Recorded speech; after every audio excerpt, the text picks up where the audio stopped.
Hello friends. मैं Vikesh sir इस video में आपको जो लुसेंट का रीजनिंग है जो आप स्क्रीन पे देख रहे हैं इसके अंदर जो पासा यानी कि जो डाइस चैप्टर दिया गया है उसमें आज हम क्वेश्चन नंबर 41 से लेकर के क्वेश्चन नंबर 55 तक यानी क्वेश्चन नंबर 41 से लेकर के 55 तक बताने वाले हैं। इसके पहले जो हमने वीडियो अपलोड किया था उसमें क्वेश्चन नंबर 1 से लेकर 40 तक के सभी क्वेश्चंस को हमने सॉल्व कर दिया है।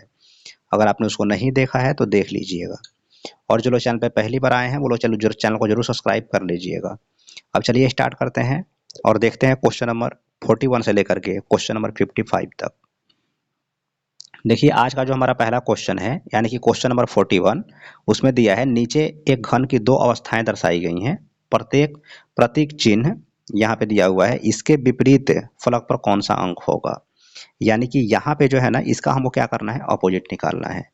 तो सबसे पहले तो ये देखेंगे कि हमें दोनों जगह दिया है कि नहीं दिया है। दोनों डाइस में ये नहीं है तो क्या करेंगे, जो कॉमन है जो दोनों में कॉमन है उसको क्या करेंगे हम लेंगे। जैसे कि यहाँ पे देखिएगा अल्फा कॉमन है, यहाँ पर भी अल्फा है और यहाँ पर भी क्या है, अल्फा है। तो हम क्या करेंगे, यहाँ पे अल्फा को सबसे पहले यहाँ पे लिख देंगे दो जगह, ठीक है। और एक छोटा सा टेबल बनाएंगे और यहाँ पे अब अल्फा से जो है क्लॉकवाइज में जो भी यहाँ पे सिंबल दिए गए हैं उसको लिख लेंगे। जैसे यहाँ पे इन्फिनिटी यानी कि अनंत का सिंबल है और उसके बाद में यहाँ पे एक और सिंबल ऐसे दिया गया है, ये ले लिए। इधर आप ध्यान से देखें तो अल्फा के बाद में यहाँ पे एक थीटा का सिंबल दिया गया है और दूसरा जो है यहाँ पे बीटा का सिंबल दिया गया है, ठीक है। तो ये हो गया। अब इसमें देखिए इस तरह से टेबल बनाने के बाद में बहुत फायदा होता है आपको, जो है सभी यहाँ पे जितने भी सिंबल दिए गए सबका अपोजिट मिल जाएगा आपको। जैसे इसका अपोजिट अनंत का अपोजिट यानी कि इनफाइनाइट का अपोजिट जो है क्या है, ये थीटा है और थीटा का अपोजिट वो हो जाएगा। यहाँ से इस सिंबल का अपोजिट बीटा हो जाएगा, बीटा का वो हो जाएगा। तो आपसे पूछा किसका गया था, आपसे पूछा गया था किसका, इसका। यानी कि इस सिंबल का पूछा गया तो इस सिंबल का आंसर क्या हो जाएगा, बीटा हो जाएगा। देखिए यहाँ पे एक ऑप्शन जो है आपको 3 नंबर में बीटा या थीटा दिया था, ऐसा नहीं हो सकता है। थीटा इसका कभी आंसर नहीं होगा, फिक्स है कि जब होगा तो आंसर क्या होगा, बीटा ही होगा। नेक्स्ट क्वेश्चन में देखिएगा नीचे एक घन की 3 अवस्थाएं दर्शाई गई हैं। प्रतीक चिन्ह यहाँ पे एक डॉलर का सिंबल दिया गया है, तो डॉलर के विपरीत फलक पर कौन सा अंक होगा। तो डॉलर पहले आप देख लीजिए कहाँ कहाँ पे दिया हुआ है। अब इसको देखिए, इसको हम अलग तरीके से बना रहे हैं। जिसका हमको आंसर निकालना है, जिसका अपोजिट निकालना है, वहीं हमको दो जगह मिल गया। तब तो क्वेश्चन को बनाना बहुत ही आसान हो गया। देखिए ऐसे सिचुएशन में क्या किया जाता है, अभी जो हम यहाँ पे जो आपको तरीका बताए हैं टेबल बना के, ऐसे भी आप उस क्वेश्चन को बनाइएगा तो आंसर आराम से आ जाएगा, कोई दिक्कत नहीं। बट इससे भी कम टाइम में हम इसको सॉल्व कर सकते हैं। जिसका हमको अपोजिट निकालना है, अगर वहीं दो हमको डाइस में मिल गया और वहाँ पे अलग अलग सिंबल दिए गए हैं, जैसे यहाँ पे देखिएगा प्रतिशत, तो यह प्रतिशत है, यहाँ पे स्टार है, यहाँ पे आपका ये मतलब उल्टा यू है और यहाँ पे प्लस है। तो एक चीज़ आप जरूर ध्यान रखें कि हमको जिसका अपोजिट निकालना है तो उसके जो पड़ोसी हैं, जैसे कि यहाँ पे परसेंटेज हो गया या स्टार हो गया, तो ये इसके अपोजिट कभी नहीं होंगे। तो ऑप्शन से पहले आप इसी को काट दीजिए। तो देखिए परसेंटेज और स्टार कहाँ दिया है, तो ऑप्शन में एक जगह परसेंटेज दिया है तो ऐसे ही कट गया, ठीक है। यहाँ पे आइएगा तो इस डॉलर को छोड़कर के इसके दो और पड़ोसी हैं, जैसे कि यहाँ पे प्लस है और ये सिंबल है, तो ये दोनों कभी भी इसके अपोजिट नहीं होंगे। तो 4 ऑप्शन से 3 ऑप्शन ऐसे ही कट गए, बचा क्या, ऑप्शन नंबर 1 बच गया। तो ऑप्शन नंबर 1 ही इसका सही आंसर हो जाएगा, ठीक है। नेक्स्ट क्वेश्चन को देखिए 43 नंबर, नीचे एक घन की 3 अवस्थाएं दर्शाई गई हैं। बोल रहा है कि रोमन अंक 1 के विपरीत फलक पर कौन सा अंक होगा। अब एक चीज आप ध्यान से देखें तो रोमन अंक 1 का हमको विपरीत चाहिए, तो 1 यहाँ पर भी है और यहाँ पर भी है। तभी हम बताए हैं ना कि जिसका अपोजिट हमको निकालना है, अगर वहीं हमको दो पासा में दिख जाए और उसके फलक पर जो है अलग अलग अंक मिल जाए, चाहे अलग अलग सिंबल मिल जाए, तो बनाना बहुत ही आसान है। कॉमन मेथड से इसको बना लेते हैं। अब देखिए मतलब ऑप्शन को काट के, सॉरी। तो देखिए एक के पड़ोसी कौन कौन है, यहाँ पे 2 है और 4 है, तो 2 4 को काट दीजिए, क्योंकि 2 4 तो कभी इसका आंसर होगा ही नहीं, क्योंकि पड़ोसी कभी अपोजिट नहीं होते हैं, ठीक है। डाइस में रूल होता है। यहाँ पे अब एक के पड़ोसी कौन कौन हो जाएंगे, 3 हो जाएगा और 5 हो जाएगा। तो 3 5 कभी भी एक का अपोजिट नहीं होगा। तो 3 और 5 में से 5 ऑप्शन में दिए थे, ये कट गया। तो बताइए 4 ऑप्शन में जब 3 ऑप्शन कट गया तो बचा कौन, एक ही ऑप्शन बचा, ऑप्शन नंबर 1। तो ऑप्शन नंबर 1 इसका सही आंसर हो जाएगा, ठीक है। बस इसमें इस तरीका में आपको यही याद रखना है कि पड़ोसी कभी भी अपोजिट नहीं होते हैं। और ये आपका डाइस का कोई भी क्वेश्चन हो तो उसमें ये रूल लग जाएगा, कभी फेल नहीं करेगा। नेक्स्ट क्वेश्चन को देखिएगा 44 नंबर, नीचे एक घन की दो अवस्थाएं दर्शाई गई हैं, अक्षर बी के विपरीत फलक पर कौन सा अंक होगा? तो बी हमको यहाँ पे दिया हुआ है, तो क्या बी दोनों जगह है? नहीं है, तो दोनों में कॉमन क्या है? कॉमन है एन। तो जो कॉमन है पहले हमको क्या करेंगे, उसको यहाँ पे लिख लेंगे, जैसे कि एन यहाँ पर भी है और यहाँ लिख देंगे, और वही टेबल बनाएंगे जो आज हम क्वेश्चन नंबर 41 में बनाए हैं। अब एन के बाद में हम क्लॉकवाइज चलेंगे, तो लिख देंगे बी, और बी के बाद में क्लॉकवाइज क्या चलेंगे तो आगे क्या मिलेगा हमको? एस मिलेगा, तो एस को यहाँ लिख देंगे। ऐसे ही यहाँ पे अगर एन के बाद में देखें क्लॉकवाइज, तो हमको क्या मिलता है? क्यू मिलता है, तो क्यू लिख दीजिए, और क्यू के बाद क्या मिलेगा आपको? टी मिलेगा, तो आप टी को जो है यहाँ लिख दें। चलिए अब देख लेते हैं, अपोजिट पूछा किसका गया था? बी का, तो बी का अपोजिट क्यू हो जाएगा, क्यू का अपोजिट बी हो जाएगा, यहाँ एस का अपोजिट टी हो जाएगा, टी का अपोजिट एस हो जाएगा। तो आपसे पूछा गया था बताइए बी का, तो बी का अपोजिट क्या हो जाएगा? यहाँ पे क्यू हो जाएगा, तो क्यू इसका सही आंसर हो जाएगा। जो ऑप्शन नंबर 4 में दिया, तो ऑप्शन नंबर 4 इसका सही आंसर हो जाएगा। ये सारे ऑप्शन जो है गलत हैं, आप जितने भी ऑप्शन इसके अलावा दिए गए हैं सारे गलत हैं। देखिए यहाँ पे क्यू या टी दिए, क्यू या टी कभी नहीं हो सकता है। बी का अपोजिट आंसर सिर्फ क्यू होगा, टी नहीं हो सकता है, क्योंकि टी किसका अपोजिट हो जाएगा? वो एन का हो जाएगा। ठीक है, तो इस टेबल को बनाने के बाद में जितने भी इस पे 6 जो अंक हैं, नंबर हैं, लेटर हैं, कुछ दिया है, सिंबल है, सबका अपोजिट निकल जाता है, इसलिए टेबल को आप समझ लीजिए, इस तरह से बना लीजिएगा। ठीक है, नेक्स्ट क्वेश्चन, नीचे एक घन की 3 अवस्थाएं दर्शाई गई हैं, अक्षर ई के विपरीत फलक पर कौन सा होगा? बताइए, ई का हमको अपोजिट चाहिए, तो ई को पहले आप देखिए कई जगह है, तो ई तो सिर्फ एक ही जगह है, तो अब इसमें सी और एफ है, तो सी और एफ आप ध्यान से देखा, देखिए ई कॉमन मेथड से बन जाएगा। कैसे? क्योंकि सी एफ जो है इसमें भी है, कॉमन है, और सी एफ जो है आपका इसमें भी कॉमन है, तो सी एफ कॉमन हो गया, तो यहाँ बचा है ई, तो यहाँ क्या बचा है? ए बचा है, तो ए इसका अपोजिट हो जाएगा। ठीक है, ये कॉमन मेथड हो गया, ये हो गया ऑप्शन को, मतलब ये टेबल वाला मेथड हो गया, और ये हो गया ऑप्शन को काट के बनाने वाला। ठीक है, तो आप 3 मेथड लगाइए, इस तरह क्वेश्चन कभी आपसे नहीं छूटेगा, और सेकंडों में बनता है, 5-6 सेकंड इसीलिए काफ़ी है समझने के बाद में, आराम से आप 5-6 सेकंड में आंसर को बता सकते हैं। ठीक है, चलिए अब देखते हैं नेक्स्ट क्वेश्चन को। 46 नंबर में बोल रहा है कि नीचे एक घन की 3 अवस्थाएं दर्शाई गई हैं, अक्षर एन के विपरीत फलक पर कौन सा अंक होगा? तो हमको एन का अपोजिट चाहिए, तब जरा ध्यान से देखें, जिसका हमको अपोजिट चाहिए वही हमको 2 डाइस में दिख रहा है, एन यहाँ पर है और यहाँ पर, दोनों जगह है, और इसके जो पड़ोसी हैं वो एकदम अलग अलग अल्फाबेट दिए गए, जैसे कि पी है, तो बताइए एन का पड़ोसी पी है, तो क्या एन का अपोजिट कभी पी होगा? बिल्कुल नहीं होगा। क्यू होगा, इसका पड़ोसी तो अपोजिट होता ही नहीं है, तो क्यू भी नहीं होगा।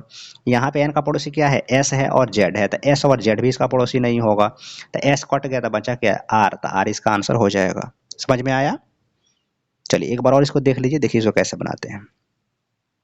इस तरह के क्वेश्चंस में आपको क्या करना है, जैसे कि आपको एन का अपोजिट निकालना है, तो तुरंत हम देखेंगे कि 3 डाइस में से कहाँ कहाँ पे एन है, जैसे कि एन हमको यहाँ दिखा और यहाँ दिखा, अगर एन के पड़ोसी जो मतलब एन के पड़ोसी यहाँ पे 2 होंगे और वहाँ 2 होंगे, 4 हो गए, अगर चारों अलग अलग अल्फाबेट दिया हुआ है तो आप इस रूल का यूज करके बना सकते हैं। अब देखिए इसको बोलते हैं ऑप्शन को, मतलब ऑप्शन को काट के बनाते हैं, तो इसको आप अब जो रूल समझिए, ये बेसिक तरीका है। तो आप देखिए यहाँ पे एन का पड़ोसी कौन हो जाएगा? पी हो जाएगा, और यहाँ पे एन का पड़ोसी क्या हो जाएगा? क्यू हो जाएगा। तब पी और क्यू एन के कभी अपोजिट नहीं होंगे, तो ये कट जाएंगे, ऑप्शन आंसर होगा ही नहीं। यहाँ पे एन के अपोजिट एस हैं, और एन के सॉरी पड़ोसी जो है एस और जेड है, तो एस भी इसका कभी अपोजिट नहीं होगा, तो बचा क्या? ऑप्शन नंबर 4 आर बचा है, तो आर इसका सही आंसर हो जाएगा। ठीक है, नेक्स्ट क्वेश्चन को देखिए। नेक्स्ट क्वेश्चन में दिया है 47 नंबर में, प्रतीक स्टार के विपरीत सतह पर कौन सा होगा? तो स्टार कहाँ दिया है जी? स्टार जो है, अच्छा वो तो ऑप्शन में है ही नहीं, वो तो ऑप्शन में है ही नहीं, तो कोई दिक्कत नहीं है। देखिए दोनों में कॉमन क्या है? त्रिभुज कॉमन है, तो आप पहले त्रिभुज को लिख लें, पहले आप त्रिभुज को लिख लें। तो हम त्रिभुज को क्या कर रहे हैं? यहाँ पे लिख लिए हैं। ठीक है, और यहाँ पे एक छोटा सा टेबल बनाएंगे। त्रिभुज से अब आगे आप बढ़ेंगे तो यहाँ पे दिया है सर्कल, तो सर्कल लिख लीजिए, उसके बाद वहाँ पे एक स्टार दिया है, तो आप स्टार को लिख लें। शायद ये तो वही स्टार लग रहा है जो यहाँ पे दिख रहा है, अगर ये स्टार होगा तो ये वही स्टार है, क्योंकि देखिए यहाँ पर भी जो पूरा ये मतलब कलर किया हुआ है, यहाँ भी कलर किया हुआ है, तब इसको जो है ठीक है, अगर यही स्टार है तो कोई दिक्कत नहीं, तो वैसे भी बन जाएगा। चलिए अब यहाँ पे त्रिभुज के देखिएगा, तो त्रिभुज के जो है क्लॉकवाइज चलेंगे, तो यहाँ पे आपको देखने को क्या मिलता है? एक स्क्वायर देखने को मिलेगा और एक प्लस देखने को मिलेगा, तो हमको इसी का अपोजिट चाहिए था ना, तो बताइए इसका अपोजिट क्या हो जाएगा? प्लस हो जाएगा, प्लस का अपोजिट क्या हो जाएगा? ये हो जाएगा। तो हमको स्टार का अपोजिट चाहिए था, तो स्टार का अपोजिट क्या हो जाएगा? प्लस हो जाएगा, जो ऑप्शन नंबर 1 में दिया है, तो ऑप्शन नंबर 1 इसका सही आंसर हो जाएगा। ठीक है, नेक्स्ट क्वेश्चन देखिए, 2 के विपरीत सतह पर कौन सा अंक होगा? अब देखिए हमको 2 का विपरीत चाहिए तो कॉमन मेथड से बना लेंगे इसको। ये 5 3 यहाँ भी दिख रहा है, 5 3 यहाँ भी दिख रहा है, तो कुछ सोचने की ज़रूरत ही नहीं है। 2 का अपोजिट सीधे क्या हो जाएगा, 6 हो जाएगा, और 6 का अपोजिट क्या हो जाएगा, 2 हो जाएगा। अच्छा, एक चीज़ और इसमें ज़रा ध्यान से देखें, तो सबसे पहले हम ये समझ लेते हैं कि आखिर ये कौन सा डाइस है। तो 5 और 2 7 हो जाएगा, ठीक है। या हालांकि ये जनरल डाइस है, तो जनरल डाइस है तो क्या दिक्कत है भाई, कॉमन मेथड से बना ही सकते हैं। तो 2 का अपोजिट 6, 6 का अपोजिट 2, तो पूछा है 2 का अपोजिट क्या होगा, तो सिर्फ यहाँ पे 6 ही आंसर होगा। तो ऑप्शन नंबर ए इसका सही आंसर होगा, बाकी कोई भी इसका आंसर नहीं होने वाला है, सिर्फ यही इसका आंसर होगा। आगे बढ़ते हैं, 3 के विपरीत सतह पर कौन सा होगा। देखिए जब भी इस तरह का नंबर वाला क्वेश्चन है तो डाइस बताए थे ना कि डाइस कितने प्रकार के होते हैं, तो डाइस जो है 2 प्रकार के होते हैं।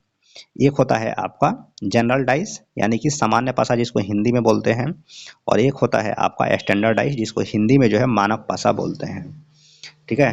तो मानक पासा को पहचानने का क्या तरीका है, मानक पासा को पहचानने का तरीका ये है कि इसे 2 फलक पे जोड़िएगा, अंकित अंकों का योग अगर 7 नहीं आया तो मानक पासा है, और अगर 7 आ गया तो वो कौन सा पासा हो जाएगा, सामान्य पासा हो जाएगा। इसमें 7 नहीं आना चाहिए, इसमें 7 आना चाहिए, यही रूल है। जैसे देखिए इसको हम जोड़ रहे हैं तो 4 और 3 कितना हो गया, 7 हो गया, तो ये क्या, ये दोनों पासा क्या कहलाएगा एक साथ, ये सामान्य पासा कहलाएगा। और अगर दोनों को जोड़ने पर 7 नहीं आता तब ये कहलाता आपका मानक पासा। समझ में आ गया। तो अब बताइए अगर ये सामान्य पासा है और हमको किसका अपोजिट निकालना है जी, हमको अपोजिट निकालना है आपका 3 का, और 4 6 और 4 यहाँ पे कॉमन है, 6 और 4 क्या है यहाँ पे कॉमन है, तो बचा क्या, 3 का अपोजिट क्या हो जाएगा, 2, और 2 का अपोजिट क्या हो जाएगा, 3 हो जाएगा। तो 3 का अपोजिट पूछा था, तो 3 का अपोजिट क्या हो जाएगा, 2 हो जाएगा, यानी कि ऑप्शन नंबर 2 इसका सही आंसर हो जाएगा। नेक्स्ट क्वेश्चन, यदि 2 ऊपर की सतह पर है तो नीचे की सतह पर किस अंक को आने की संभावना है। तो अब देखिए, अब पहले देख लीजिए ना कौन सा आखिर ये डाइस है। तो 4 1 5, 5 1 6, 5 4 9, 6 4 10, 4 1 5, 6 1 7। यहाँ पे 7 आ गया ना, जब 7 आ गया तो कौन सा डाइस, बोलिए सामान्य पासा। और अगर ये सामान्य पासा है, अगर ये सामान्य पासा है तो हमको किसका, 2 का अपोजिट चाहिए। तो पहले आप देख लीजिए दोनों में कॉमन कौन सा है, तो एक दोनों में कॉमन है, तो आप एक को यहाँ पे लिख लें और यहाँ से आप बना लें। क्लॉकवाइज चलिएगा इसके, तो यहाँ पे 5 हो जाएगा और यहाँ पे 4 हो जाएगा। यहाँ पे क्या हो जाएगा, 4 हो जाएगा और 6 हो जाएगा, 4 हो जाएगा और 6 हो जाएगा। अच्छा एक चीज़ देखिए, ठीक है, तो यहाँ पे तो 5 का अपोजिट जो है 4 हो जाएगा और 4 का अपोजिट 5 हो जाएगा। 5 का अपोजिट 4, 4 का अपोजिट 5, 4 का अपोजिट यहाँ 6 भी है, 6 और 6 का 4 भी है। तो 2 का ये कौन हो सकता है। तो देखिए इसमें 5 का 4 और मतलब देखिए इसमें आपका कौन कौन हो सकता है। तो 5 का 4 हो जाएगा और 4 का 5, फिर 4 का 6 भी हो सकता है और 6 का 4 भी हो सकता है। तो इसका आंसर जो है 2 का अपोजिट पूछा है नहीं, तो 2 का अपोजिट तो आपका 1 होना चाहिए, 1 या 4। अच्छा एक सेकंड, 6 व 1 7, ठीक है जनरल डाइस है, 4 भी तो कॉमन था। अच्छा यहाँ पे देखिए थोड़ा सा इसको ध्यान से देखिए, उस तरह से आंसर क्लियर नहीं हो रहा था। यहाँ पे देखिए ध्यान से, 1 और 4 क्या है यहाँ पे कॉमन है, 1 और 4 जब कॉमन है तो 5 का अपोजिट क्या हो जाएगा, 6, और 6 का अपोजिट क्या हो जाएगा, 5 हो जाएगा। तो ये तो ऐसे ही कट गया, जहाँ जब भी 5 और 6 है ये ऑप्शन ऐसे ही कट गया। रही बात 1 या 4, तो 1 किस 4 का अपोजिट नहीं हो सकता है और 4 1 का अपोजिट नहीं हो सकता है। तो 2 का अपोजिट क्या हो सकता है, 2 का अपोजिट यही होना चाहिए, 1 या 4। ऑप्शन नंबर 4 इसका आंसर होना चाहिए, वही होगा ही। नेक्स्ट क्वेश्चन देखिए 51 नंबर, एक पासे की 2 स्थितियां दर्शाई गई हैं, जब बिंदु 2 नीचे हो तो ऊपर कितने बिंदु होंगे। यानी कि 2 का अपोजिट आपसे पूछा गया है। जब 2 का अपोजिट आपसे पूछा गया है तो आप ध्यान से देखें, तो दोनों में जो है क्या है, सबसे पहले देख लेते हैं दोनों में, दोनों कौन सा डाइस है, 4 और 3 7, सामान्य पासा है।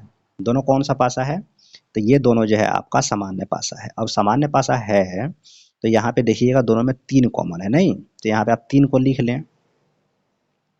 अब 3 को लिखने के बाद में यहाँ से जब आप क्लॉकवाइज चलते हैं यहाँ से, तो 4 मिलेगा और उसके बाद 6 मिलेगा, तो आप 4 और 6 को लिख लें। इसके बाद यहाँ से चलते हैं तो 5 और 2 मिलेगा, तो यहाँ से 5 और 2 लिख लेते हैं। यहाँ से क्या समझे, 4 का अपोजिट 5 और 5 का अपोजिट 4, 6 का अपोजिट 2 और 2 का अपोजिट 6, ठीक है। और 3 का अपोजिट जो बच गया, क्या बच गया, 1। तो सबका निकल गया। आप किसका पूछा था, 2 नीचे है तो 2 का अपोजिट क्या हो जाएगा, 6 हो जाएगा। ऑप्शन नंबर ए इसका सही आंसर हो जाएगा, ठीक है। नेक्स्ट क्वेश्चन देखिए 52 नंबर। नीचे एक पासा के 3 प्रारूपों को दर्शाया गया, इस पासा में 4 के विपरीत फलक पर कौन सा अंक आएगा? 4 का निकालना है, तो अब 4 देखिए कहाँ-कहाँ पर है। एक चीज़ आप ऐसे ही देखें तो 1 और 3 यहाँ भी कॉमन है, 1 और 3 यहाँ भी कॉमन है, तो फिक्स है कि 6 का अपोजिट 4 हो जाएगा और 4 का अपोजिट 6 हो जाएगा। आपसे 4 का अपोजिट पूछा गया है तो आप क्या बोलेंगे? 6 बोलेंगे। तो ऑप्शन नंबर 4 इसका सही आंसर हो जाएगा। ठीक है, नेक्स्ट क्वेश्चन को देखिए। 53 से 55 के लिए एक निर्देश दिया गया है कि एक पासे नीचे एक ही पासे के 3 प्रारूपों को दर्शाया गया है जिनमें से अंक 1 से 6 तक अंकित किए गए हैं। दिए गए प्रारूपों का ध्यानपूर्वक अध्ययन करके इन पर प्रश्नों का उत्तर दीजिए। चलिए यहाँ पे 3 पासा दे दिए गए, देखिए क्वेश्चन देखिए। पहला आज 53 नंबर इसका क्वेश्चन है। इस निर्देश पर पहला यानी कि 53 नंबर क्वेश्चन के अंक 2 के सामने वाले फलक पर कौन सा 2 का अपोजिट बताना है। तो 2 का अपोजिट अगर हमको बताना है तो आप ध्यान से देखें तो इसमें यहाँ पे देखिए 2 यहाँ पे है नहीं, या 2 का अपोजिट हमको चाहिए। तो यहाँ पे अगर आप ध्यान से देखें तो 3 6 यहाँ पर भी दिख रहा है और 3 6 हमको यहाँ पर भी दिख रहा है, तो दोनों कॉमन हो गए। तो 2 का अपोजिट क्या हो जाएगा? 5, और 5 का अपोजिट क्या हो जाएगा? 2 हो जाएगा। 2 का अपोजिट क्या हो जाएगा बोलिए? 5 हो जाएगा, और 5 का अपोजिट क्या हो जाएगा? 2 हो जाएगा। तो खाली 2 का अपोजिट पूछा था, 5 आंसर हो गया। चलिए अब 6 का अपोजिट हमको बताना है और 1 का अपोजिट बताना है, 6 और 1 का। ठीक है, तो चलिए अगर 6 का अपोजिट हमको बताना है तो ठीक है, हम देखते हैं। 6 का अपोजिट बताना है और फिर 1 का। चलिए जिसका हमको अपोजिट बताना है 6 का, तब वो जो है क्या है आपको, 6 जो सब जगह तो नहीं है, मतलब 6 यहाँ पर भी है, यहाँ पर भी है, लेकिन इसके 4 अलग-अलग अंक मिले नहीं। तो अगर आप ध्यान से देखें तो 3 यहाँ पर भी है, यहाँ पर भी है और यहाँ पर भी है। तो हम 3 को लिख लेते हैं, ठीक है, और टेबल बना लेते हैं। क्लॉकवाइज चलेंगे 3 से, तो यहाँ पे आपको सबसे पहले 2 मिलेगा और 2 के बाद में आपको यहाँ पे 6 मिल जाता है। यहाँ पे आए तो 6 मिलेगा, तो 6 हो चुका तो नहीं लिखना है, 5 लिखना है, और यहाँ पे 5 हो चुका है तो 4 लिखना है, बस हो गया। अब बताइए 2 का अपोजिट 5 और 5 का अपोजिट 2, 6 का अपोजिट 4 और 4 का अपोजिट 6, 3 का अपोजिट क्या हो जाएगा? 1 हो जाएगा। अब आप बताइए आपसे किसका अपोजिट पूछा गया था, इसमें तो सारा आंसर ही आ गया। देखिए यहाँ पे 6 के सामने पूछा था कौन सा होगा, तो बताइए 6 के सामने क्या हो जाएगा? 4 हो जाएगा। 6 के सामने क्या हो जाएगा? 6 के सामने जो है 4 हो जाएगा। तो 6 के सामने 4 हो जाएगा, तो ऑप्शन नंबर 3 इसका सही आंसर हो जाएगा। ठीक है, अब पूछा था 1 के अपोजिट क्या होगा, तो आप ध्यान से देखें तो 3 का अपोजिट जब 1 है तो 1 का अपोजिट क्या हो जाएगा? 3 हो जाएगा। तो यहाँ पे इसका आंसर क्या हो जाएगा? 3 हो जाएगा। तो नहीं दिया है कहीं ऑप्शन में, तो ऑप्शन नंबर 4 इसका आंसर हो गया। ठीक है फ्रेंड्स, इस वीडियो में मैंने आपको क्वेश्चन नंबर 55 तक जो है सभी क्वेश्चंस को सॉल्व कर दिया है। जहाँ बेसिक ट्रिक लगा, बेसिक में कॉन्सेप्ट लगा वहाँ कॉन्सेप्ट बताया, जहाँ ट्रिक की जरूरत थी वहाँ ट्रिक बताए। उम्मीद करते हैं कि आप सभी क्वेश्चन को समझ गए होंगे और वीडियो आपको अच्छा लगा होगा। अगर आपने इस वीडियो से कुछ भी सीखा है तो आप चैनल को अभी सब्सक्राइब कर लीजिए, इस वीडियो को लाइक और एक बार मैक्सिमम शेयर, आप जिस भी सोशल मीडिया प्लेटफॉर्म पे हैं, व्हाट्सअप, फेसबुक, इंस्टाग्राम, जहाँ भी हैं वहाँ पे इसकी एक बार शेयर जरूर कर दीजिएगा। मिलते हैं आपसे नेक्स्ट वीडियो में। Thank you.